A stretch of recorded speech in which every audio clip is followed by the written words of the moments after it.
everybody, it's Gina here from Gina Makes It. Welcome back to my channel and welcome back to another video.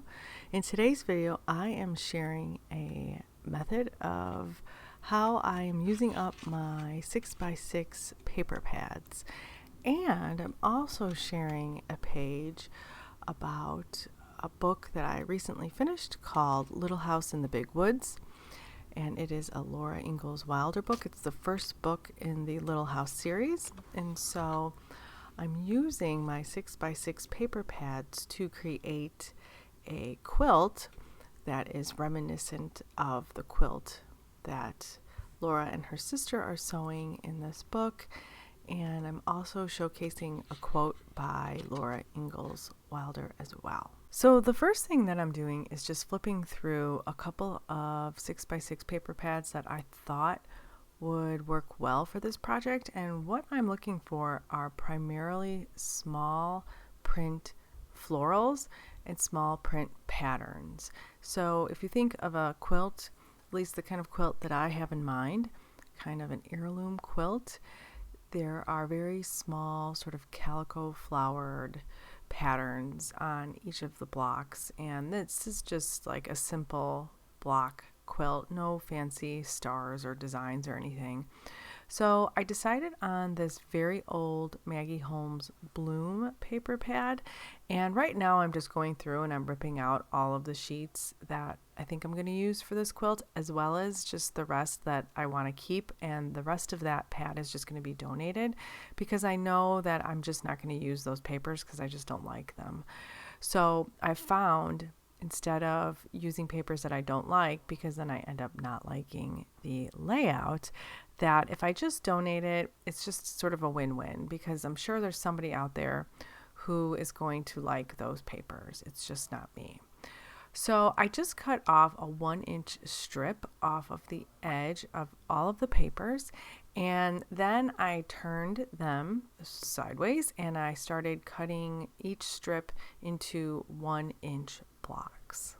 I shortly realized that this was really all I was going to need for the quilt, because the space on my journal page where I'm going to be making this paper quilt is not that large, and so I was going to have even more squares that I needed just by cutting up this strip into 1-inch squares. But I was really happy about that because all of the papers that I picked I actually really like a lot, and I knew that I could use the rest of it in other areas in my journaling or in card making or in something like that. So I was really happy because sometimes these papers still exist in my 6x6 pads because I'm hoarding it and I don't want to use it.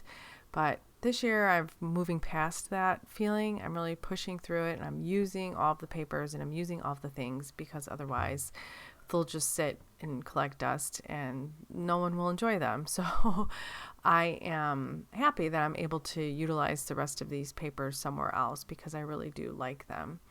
This collection is a very light and pastel-y collection, and I've always liked it a lot. I have a lot of other pieces from this collection, and my gosh, it might be close to 10 years old now that I'm thinking about it, when this came out, or almost 10 years old. But I also decided that in addition to these beautiful scrapbook pattern, these small, really small pattern papers, I wanted something else that was a little bit more neutral, and I had these really tiny music pages that I got from an estate sale that I thought would look well, because my idea here is that because this quilt is on the smaller side, I don't want the pattern on the piece of paper to be large. I want the pattern to be small as well. So I'm also pulling out a scrap piece of magazine, and I'm just going to kind of cut around it and get a few 1-inch squares out of it.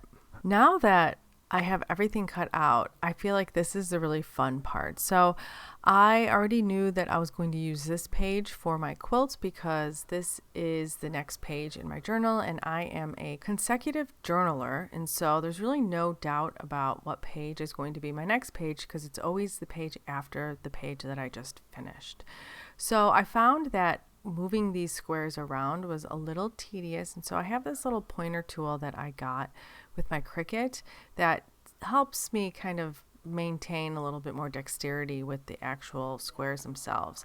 So how I'm arranging this is I'm just kind of alternating between pattern and floral and neutral, and I'm kind of coordinating with the colors. I'm kind of not, and you'll just see there's really no rhyme or reason to the way that I'm doing it. I just know that when I repeat the square, because I do repeat them twice, I do not want the patterns next to each other, and I'm trying to make them so they're not in the same row or column either. So it's a little tricky, but it really isn't. It's a lot of fun, and I really had a good time putting these little papers down because I do love them so much. They look so pretty on this really dark neutral page. Now, I'm calling this a quilt, but that's kind of misleading because there's no sewing involved. I'm just simply going to glue down the squares, and one of the papers that I pulled out, you can kind of see it in the upper right hand corner here, it has some scallops on it.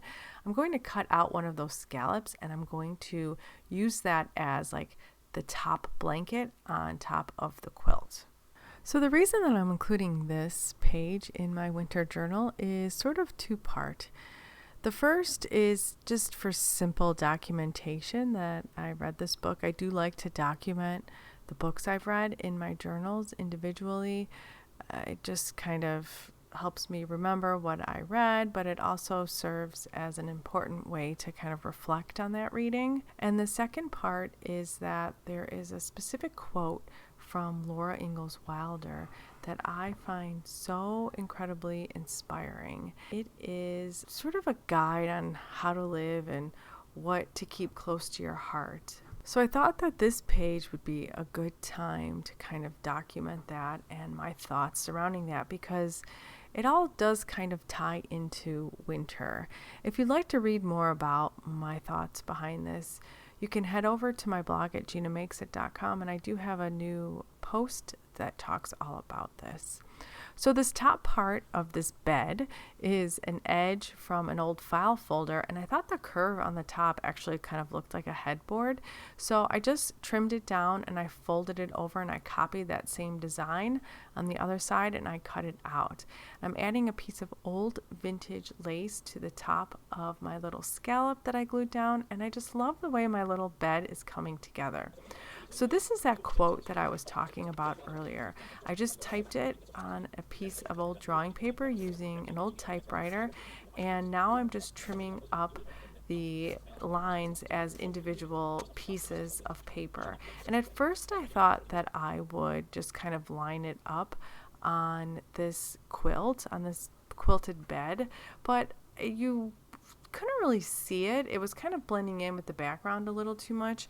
It wasn't fitting the right way that I wanted it to fit, and I just wanted it to kind of pop a little bit more. So I decided to grab a piece of vellum and a heart template that I have, and I chose the medium-sized one because it just fit perfectly on top of the bed, and I traced it. And this is a pretty thick piece of vellum. I know that vellum comes in so many different thicknesses and opacities, and this one's pretty opaque. I wouldn't say it's the most translucent one, but it's on the thicker side, so it's just a nice sturdy vellum. And you can see it just fits so perfectly on top of that quilted bed, and I just really like it. One thing I also added was a little piece of lace at the top to sort of simulate a pillow. I just thought that was so cute. I just cut a little piece of lace, and the scallops on the edge of that lace just really looked like a pillow to me. So I spent a little bit of time trying to organize the strips the way that I want them so they fit good, and I do trim them. I cut them in half. It doesn't really bother me that some pieces are cut in half because it's just kind of a rustic looking little quotation here. So once I get them glued down, I glue down my heart, and I also glue down the part where I put Ingalls Wilder's name on a diagonal. I took care to put the glue only on the part that had pieces of paper on it so you couldn't see the glue through the vellum.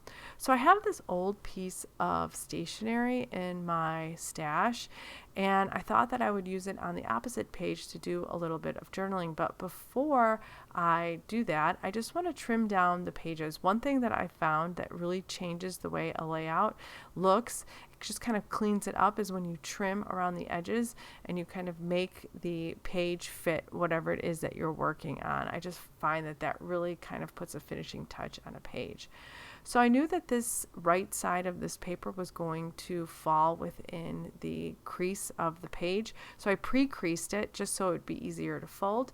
And then I glued it down. And then I'm going to do the same thing.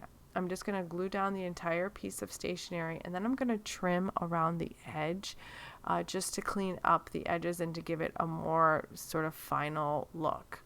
So when I'm at estate sales, and I do like to go to estate sales kind of a lot, it's kind of like my go-to shopping for junk journaling. I love using actual items, actual vintage items, and I find that I have the most luck at estate sales. And one thing that I always look for is stationery. If the previous owner of the house has an office, I tend to look through the boxes in there to see what kind of stationery they have, and you would not believe the gems that I have come across.